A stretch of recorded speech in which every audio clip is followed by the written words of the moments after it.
प्राप्ति भुगतान या रिसिप्ट एंड पेमेंट के बारे में जानेंगे। जैसा कि हम जानते हैं, अलाभकारी संस्था का जो भी काम होता है वह दान और चंदा के आधार पर होता है। अर्थात अलाभकारी संस्था दान या चंदा लेकर वह स्कूल, कॉलेज, हॉस्पिटल, अनाथालय, पुस्तकालय चलाता है। तो ऐसी स्थिति में उसका हिसाब किताब रखने के लिए एक रिसिप्ट एंड पेमेंट का टेबल बनाया जाता है। इस टेबल में 4 खंड होते हैं। पहला साइड में रिसीव लिखा जाता है, उसके बाद अमाउंट लिखा जाता है, और दूसरा साइड में पेमेंट लिखा जाता है और अमाउंट लिखा जाता है। जैसा कि नाम से ही स्पष्ट है, जो भी रिसीव होने वाला पैसा होगा, जो पैसा संस्था में आएगा, उसे हम रिसीव वाले खंड में लिखेंगे एक साइड, और दूसरे साइड जो भी संस्था में खर्च होगा, जो पैसा जाएगा, उसको पेमेंट साइड लिखेंगे। तो रिसिप्ट और पेमेंट बनाने के लिए हमें 4 खंड का पूरे एक पेज में ऊपर से नीचे तक खंड खींचना चाहिए। अमाउंट का छोटा छोटा और रिसीव का बड़ा, उसके बाद पेमेंट का भी बड़ा खंड बनाना चाहिए। अब हम जानेंगे कि रिसीव यानी कि 2 साइड में क्या क्या लिखाएगा।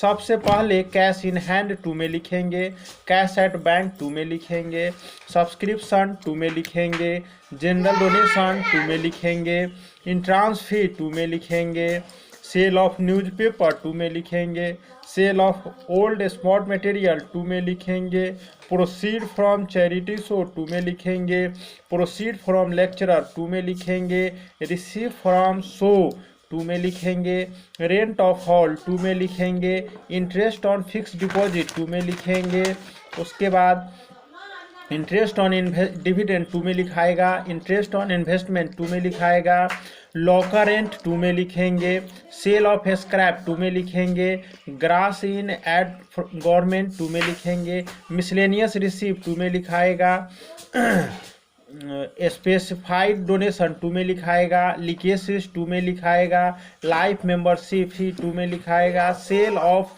फिक्स एसेट्स 2 में लिखेंगे, सेल ऑफ इन्वेस्टमेंट 2 में लिखेंगे, इंडोमेंट फंड 2 में लिखेंगे, सेल ऑफ स्पॉट इक्विपमेंट 2 में लिखेंगे।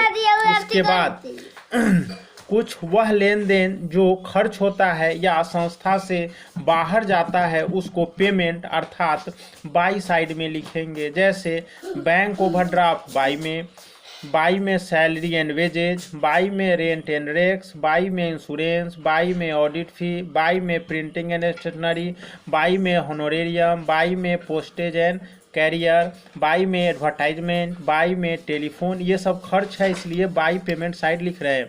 बाई में रिसिप्ट एंड रिमूव, बाई में ऑन कीपिंग ग्राउंड, बाई में इंडोमेंट एक्सपेंसेज, बाई में गार्डनिंग, बाई में जाएगा कन्वेंस, बाई में बैंक चार्ज, बाई में वाटर एंड इलेक्ट्रिसिटी, बाई में म्यूनिसिपल कॉरपोरेशन टैक्स, बाई में न्यूज़पेपर एंड पीरियोडिकल्स, बाई में मिसलेनियस एक्सपेंसेज, बाई में purchase of fix assets, by में परचेज ऑफ बुक, बाई में इन्वेस्टमेंट, बाई में fix deposit, by में prize fund investment. उसके बाद जोड़ घटाव करेंगे तो कुछ पैसा बच जाता है।